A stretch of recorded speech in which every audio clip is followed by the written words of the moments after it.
اگر تم چاہتے ہو کہ سکون تمہارے قریب ہو جائے تو تم اللہ کے قریب چلے جاؤ اور توکل رکھو۔ تمہاری ہر مراد، ہر فریاد کا جواب ضرور آئے گا اور تمہارے حق میں آئے گا۔ وہ جب تمہیں خود تک لے آتا ہے تو تمہیں تم تک بھی لے آتا ہے۔ وہ آداب دعا انہی کو سکھاتا ہے جن کے مقدر میں قبولیت لکھ دیتا ہے، اور جب وہ معجزے کرتا ہے تو ان معجزوں کی شدت کو بہرا بھی سن سکتا ہے اور اندھا بھی دیکھ سکتا ہے۔ ایسا کوئی کام نہیں جو تمہارے رب کے لیے ناممکن ہے۔ اللہ سے توفیق طلب کرو نیک کاموں کی اور ان کاموں کی جن میں اس رب کی خوشی ہے، کیونکہ جب وہ رب تم سے راضی ہوتا ہے تو نوازتا ہے تمہیں بدلے میں بہت نیکیوں اور نعمتوں سے، اور دیتا ہے تمہیں وہ سب جس کے لیے تم نے دعا کی ہوتی ہے۔ اور جب تم ایک ایک قدم اس کی راہ میں آگے بڑھتے ہو، وہی ایک ایک قدم تمہارا فلاح کی طرف بڑھتا ہے۔ بات تو ساری تڑپ کی ہے، ورنہ وقت تو سارے ہی قبولیت کے ہوتے ہیں۔ تم اس کی مصلحت کو نہیں جانتے، مگر وہ تمہاری ہر تکلیف کو جانتا ہے۔ ہو سکتا ہے تمہاری اس آزمائش کے بعد تمہاری دعاؤں کا پورا ہونا ہو۔ دعائیں موڑ لائیں گی مقدر کی خوشیاں۔ تم ایک بار اللہ سے اچھا گمان کر کے تو دیکھو، یہ تہجد پڑھنا تمہارا خالی ہاتھ نہیں جائے گا۔ یہ وہ سجدے ہیں جہاں تم اپنی مراد پا لو گے، اور جب دل میں خدا سما جائے تو آنکھیں غم میں بھی مسکراتی ہیں۔ جن ہاتھوں کو تم نے دعا میں اٹھا رکھا ہے نا، ان ہاتھوں میں ایک دن وہ سب ہوگا جس کے لیے تم اللہ کے سامنے گڑ گڑاتے ہو۔ جو خود کو اللہ کے حوالے کر دیتے ہیں نا، اللہ ان کی قسمت کی الجھی ڈور کو سلجھا دیتا ہے۔ جو چیز اللہ نے تمہارے نصیب میں لکھ دی ہے اسے کوئی بھی تم سے چھین نہیں سکتا۔ جو میں مانگ رہی تھی وہ بہتر تھا، جو اللہ دے گا وہ بہترین ہوگا۔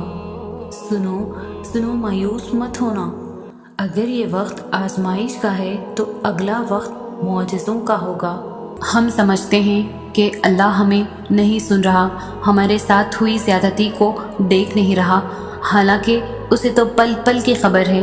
اللہ ہر بات کا، ہر زیادتی کا جواب دیتا ہے، اور اس کا جواب جب آتا ہے تو سوال ختم ہو جاتے ہیں۔ مگر وہ جواب بس تب دیتا ہے جب ہم کسی زیادتی پر صبر کر لیتے ہیں، جب ہم خاموش ہو جاتے ہیں۔ ہاں، وقتی طور پر ہمیں اس کی مصلحتیں نہیں سمجھ آتی، لیکن وقت گزرنے کے ساتھ ساتھ سب سمجھ آنے لگتا ہے۔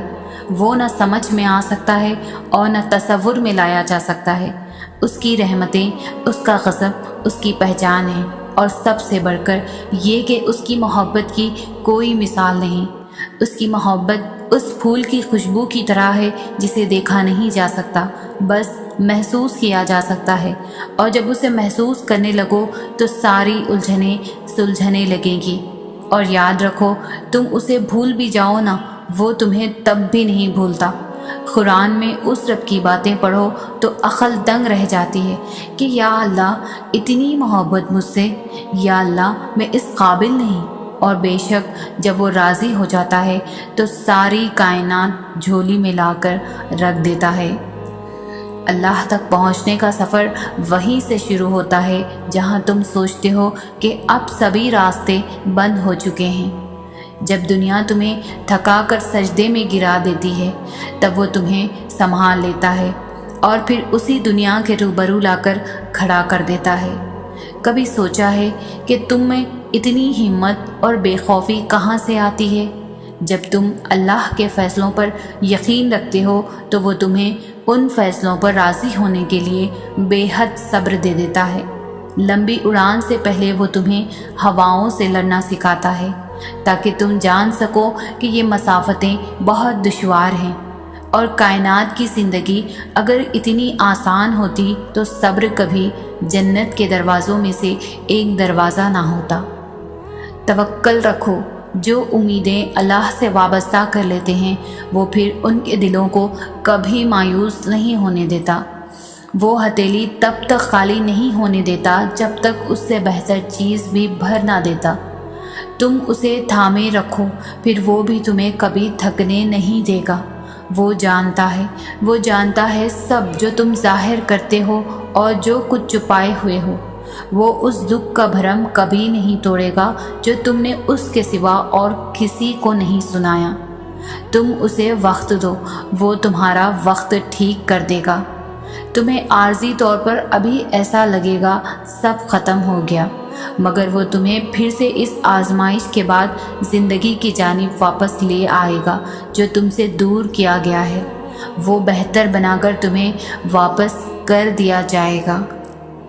جب ہم اللہ سے دور چلے جاتے ہیں تب وہ ہمیں اذیت یا دکھ نہیں دیتا، بس ہمیں خالی کر دیتا ہے، خود سے خالی۔ پھر ہر نظر آنے والا منظر، ہر سنائی دینے والی آواز تکلیف دینے لگتی ہے، اور زندگی کی مسافتیں اتنا تھکا دیتی ہے کہ تھکن سے روح ریزہ ریزہ ہو کر بکھر جاتی ہے۔ بس ہم ٹھہر جاتے ہیں، اور وہ ایسا ٹھہراؤ ہوتا ہے جب ہم جوابات تلاش نہیں کرتے، بس اللہ کے فیصلوں پر چپ چاپ سر جھکا لیتے ہیں۔ پھر ہم کسی کے بھی لوٹ آنے کا انتظار نہیں کرتے، بس اللہ کے ہمیں تھام لینے کے منتظر ہوتے ہیں۔ پھر صبح کے اجالوں سے کفت ہونے لگتی ہے اور رات کی تاریکیوں میں ہم سکون تلاش کر لیتے ہیں، اور جب یہ ٹوٹا ہوا دل اللہ سے جا لگتا ہے تو وقت تہجد آنکھ نہیں لگا کرتی۔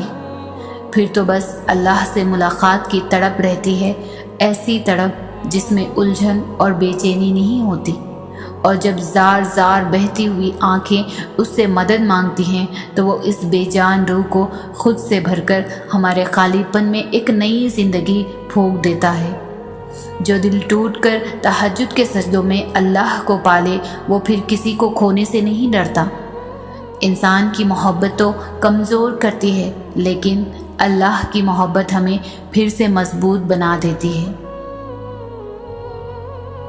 خوبصورت کہانیاں حقیقت یوں ہی نہیں بن جاتی، ان میں صبر، توکل اور دعا بے مثال ہوتی ہے۔ آسمان سے نزول معجزوں کا ہوتا ہے جب ہر تکلیف، غم، دکھ مٹا دی جاتی ہے۔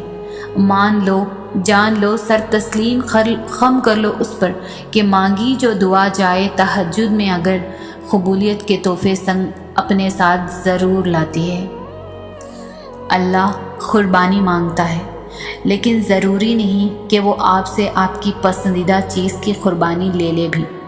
اگر آپ کا دل مخلص ہے تو یہ بھی تو ہو سکتا ہے کہ وہی چیز یا انسان آپ کو اس آزمائش میں کامیاب ہونے کے بعد انعام میں آپ کو دے دیا جائے، اور امتحان تو من پسند لوگوں سے ہی ہوا کرتا ہے نا۔ ابراہیم علیہ السلام نے اپنے پیارے بیٹے کو قربان کر دیا تھا، لیکن کیا اللہ نے قربان ہونے دیا؟ نہیں، اللہ ظالم نہیں ہے، وہ بس آزماتا ہے، وہ درد نہیں دیتا، وہ تو دل کو سکون اور لبوں پر خوشیاں بکھیرتا ہے۔ حضرت اسماعیل علیہ السلام کو نہیں جینا تھا اللہ نے، بلکہ اسی وقار کے ساتھ لوٹا دیا تھا، اور صرف لوٹایا نہیں، مقام بھی بڑھا دیا تھا حضرت ابراہیم علیہ السلام کا۔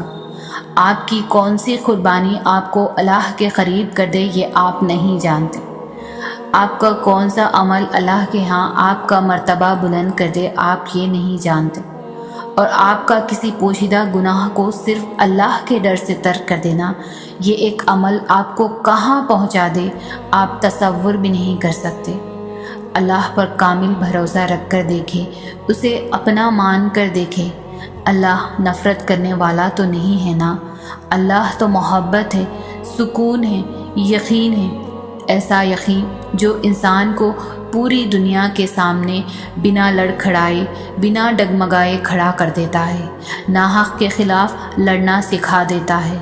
اللہ کمزوری نہیں، ہماری طاقت ہے۔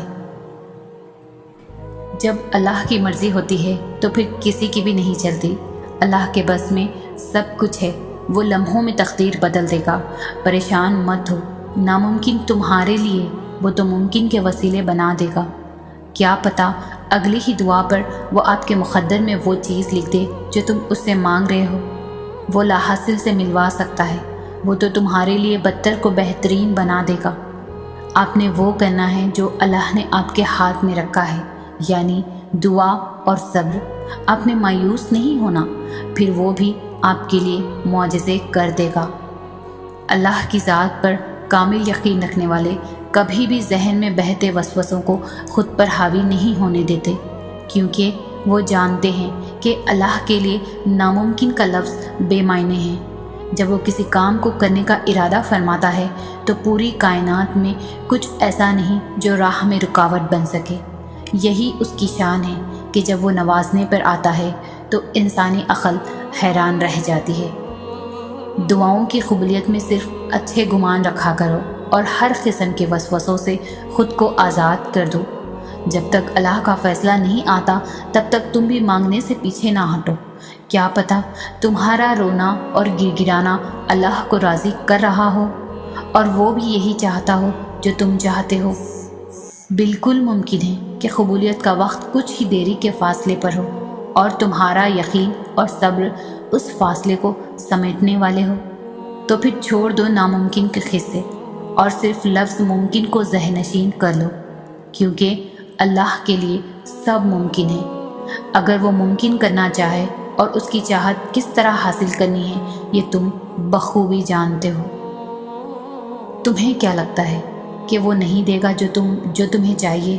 تم مانگ کر تو دیکھو دل سے ایک بار۔ وہ تو 70 ماؤں سے بھی زیادہ پیار کرتا ہے۔ وہ تمہیں ضرور دے گا جو تمہیں چاہیے، بس یقین رکھو۔ اور پھر بھی اگر تمہیں لگتا ہے وہ نہیں دے گا تو تم غلط ہو۔ کیا پتہ تم سے ہی مانگنے میں کوئی کمی رہ گئی ہو۔ معجزے ہوتے ہیں، دعائیں سن لی جاتی ہیں، زخم بھر دیے جاتے ہیں، دل جوڑ دیے جاتے ہیں، کن فرما دیا جاتا ہے۔ صرف ایمان، توکل اور صبر کی بات ہے۔ بس اللہ پر توکل رکھو۔ لوگوں کی سازشیں آپ کا کچھ بھی نہیں بگاڑ سکتی، کیونکہ قرآن کے واضح الفاظ ہیں اور تمہارا رب بہترین چال چلنے والا ہے۔ صبر کرنا جتنا مشکل لگ رہا ہے نا، دیکھنا اس کا اجر بھی اتنا ہی خوبصورت ہوگا۔ بے شک اللہ صبر کرنے والوں کے ساتھ ہے۔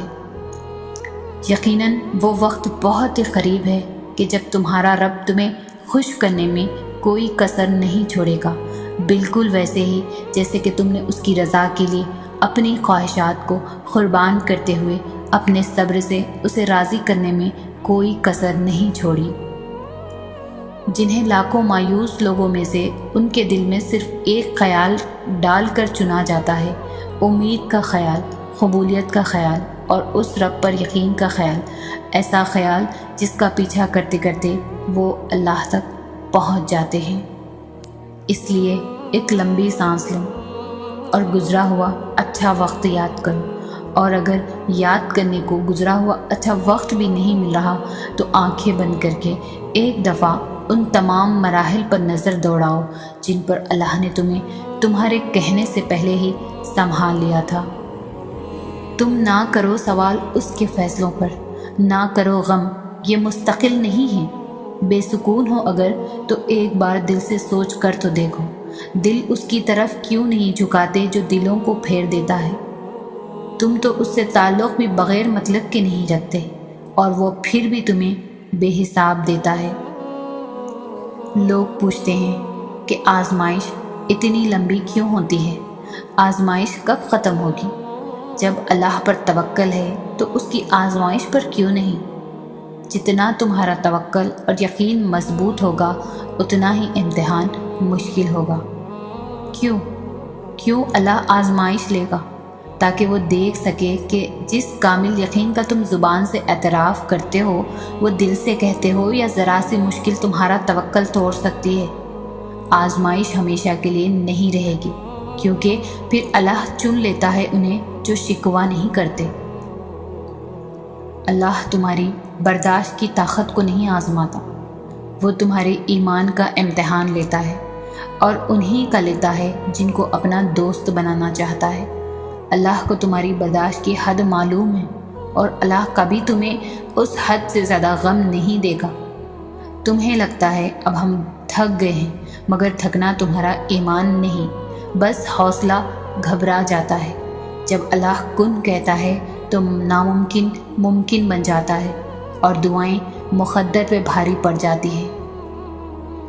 بڑی دعائیں بہت انتظار کے بعد قبول ہوتی ہیں، کیونکہ اللہ وہ دعائیں سننے کے بعد سب دیکھتا ہے کہ جو چیز تم مانگ رہے ہو اسے پانے کے لیے کتنی کوشش کرتے ہو، کتنی محنت کرتے ہو۔ جس چیز کو تم جتنا چاہو گے اللہ اسی طرح وہ چیز تمہیں دے گا۔ وہ کہتے ہیں نا کہ اگر کسی چیز کو دل سے چاہو تو پوری کائنات اسے آپ سے ملوانے لگ جاتی ہے۔ اگر تم کوئی چیز پانا چاہتے ہو، اس کے لیے تم تہجد میں دعائیں مانگ رہے ہو، تسبیح کر رہے ہو، انتظار کرنا پڑ رہا ہے مگر پھر بھی صبر کر رہے ہو، اپنی چاہت ملنا ناممکن لگ رہا ہے، لیکن جب اللہ کو سوچتے ہو تو ممکن پر یقین ہونے لگتا ہے، تب اللہ پاک معجزے کرتا ہے۔ دعاؤں کو تمہارا بنانے سے پہلے یہ دیکھتے ہیں اللہ تعالیٰ۔ کچھ بھی ناممکن نہیں ہوتا، بس ہم ایسا سوچ لیتے ہیں کہ یہ چیز نہیں ہو سکتی۔ کیوں نہیں ہو سکتی؟ بالکل ہو سکتی ہے، بس اپنی دعاؤں پر بھروسہ ہونا چاہیے، دل میں ایمان مضبوط ہونا چاہیے۔ جب سچے دل سے، دل میں بغیر کوئی شک لائے تم اللہ سے مانگو گے تو وہ بھی تمہاری دعاؤں پر کن کہہ دے گا۔ اپنے دل سے تمام شک ختم کر دو، ہر دعا پوری ہوگی، اور جو نہیں ہوگی اس میں بہتری ہوگی، اور اس کے بدلے اس سے بھی بہترین چیز ملے گی، اور یا پھر تمہارے دل سے اس چیز کی خواہش ہی ختم ہو جائے گی جو تمہارے لیے بہتر نہیں۔ اللہ کبھی بھی تمہیں بلا وجہ غم میں مبتلا نہیں کرتا، اور نہ ہی وہ تمہیں بنا مقصد کے یہاں لایا ہے۔ وہ اگر ان بے شمار لوگوں میں سے تمہیں دعا کی توفیق دے رہا ہے تو جان لو کہ وہ چاہتا ہے کہ تم اسے مناؤ اور وہ تم سے راضی ہو جائے۔ اللہ تمہیں تب تک توڑتا ہے جب تک تم اس سے جڑ نہیں جاتے۔ وہ تمہیں تب تک بے سکون رکھتا ہے جب تک تم اپنا سکون اس میں تلاش نہیں کر لیتے۔ وہ تب تک تمہیں عارضی محبتوں کی طلب لگائے رکھتا ہے جب تک تم اس کی محبت کی پہچان نہیں کر لیتے۔ وہ تو تم سے 70 ماؤں سے زیادہ محبت کرتا ہے، جیسے ماں اپنے بچے کی ایک سسکی پر دوڑی چلی آتی ہے، پھر وہ کیسے تمہاری روتی ہوئی پکار پر تمہیں اکیلا چھوڑ سکتا ہے۔ تمہیں ابھی ایسا لگے گا جیسے اللہ نے تمہیں وہ نہیں دیا جو تم چاہتے تھے، مگر تم جلد ہی جان جاؤ گے کہ جو نہیں ملا اس کا مل جانا کتنا برا تھا۔ تم جلد ہی سمجھ جاؤ گے کہ شکر کے لیے صبر کرنا کتنا ضروری تھا۔ یہی اس کی عطا کا انداز ہے کہ وہ پہلے تمہیں مانگنا سکھاتا ہے اور پھر وہاں سے عطا کرتا ہے جہاں سے ملنا تمہیں ممکن نہیں لگتا۔ وہ تمہیں تم سے گزار کر ہی خود تک لاتا ہے۔ وہ تمہیں پہلے تمہاری پہچان کرواتا ہے اور پھر اپنا پتہ دیتا ہے۔ تم اپنی مرضی سے اس کی جانب نہیں جاتے، بلکہ جب اسے تم پر بے حد پیار آتا ہے تب وہ ایسے حالات پیدا کر دیتا ہے کہ تم اس کی جانب کھینچے چلے جاتے ہو۔ دنیا میں ایسا کچھ بھی نہیں جس پر تمہارے رب کا اختیار نہ ہو۔ وہ تم سے کچھ چیزیں اسی لیے دور کر دیتا ہے تاکہ تم اس کے پاس رہ سکو۔ اللہ نے تمہارے لیے بہت کچھ سنبھال رکھا ہے اور تمہیں وہ سب حاصل کرنے کے لیے اس پر بھروسہ رکھنا ہو۔ تم اگر اپنی اس جھولی کو بھرنا چاہتے ہو تو تمہیں پہلے اپنی اس خالی جھولی پر خوش رہنا ہوگا۔ جب منزل تک پہنچنے کی تمام راہیں بند نظر آئیں تب بھی یاد رکھنا کہ ایک ایسی راہ ہے جو اب بھی تمہارے لیے کھلی ہے۔ جب کوئی بھی شخص تمہارے ساتھ چلنے پر آمادہ نہ ہو تب بھی توکل رکھنا کہ وہ جو شہرک سے بھی زیادہ قریب ہے وہ آج بھی تمہارا منتظر ہے۔